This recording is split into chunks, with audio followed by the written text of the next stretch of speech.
বাড়ান। আল্লাহ রাসূল সাল্লাল্লাহু আলাইহি সাল্লামের হাদিস আমি বলে দিচ্ছি, আল্লাহুম্মা ইন্নী আউযু বিকা মিনাল হাম্মি ওয়াল হুজনি ওয়াল আজজি ওয়াল কাসলি ওয়াল বুখলি ওয়া দালাঈদ দাইরি ওয়া গালাবাতির রিজাল। আবার দিকে আবার বাড়ান, যারা পারেন আমার সাথে একটু ঠোঁট মিলান, পরবর্তীতে শিখে নেবেন ইনশাআল্লাহ।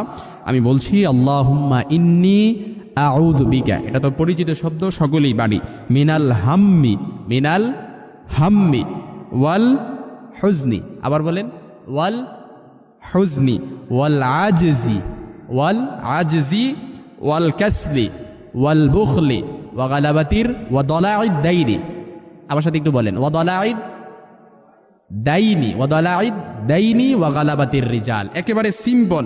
আপনি আল্লাহর কাছে যখন এই দোয়াটা পড়লেন, আপনি আল্লাহর কাছে বলছেন, আয় আল্লাহ, আমি আপনার কাছে আশ্রয় গ্রহণ করছি। 8টি আল্লাহর কাছে আপনি আশ্রয় প্রার্থনা করছেন, অর্থাৎ আপনি আল্লাহ তাআলার কাছে 8টি বিষয় থেকে আশ্রয় প্রার্থনা করছেন। 1 নাম্বার হচ্ছে আপনি আল্লাহর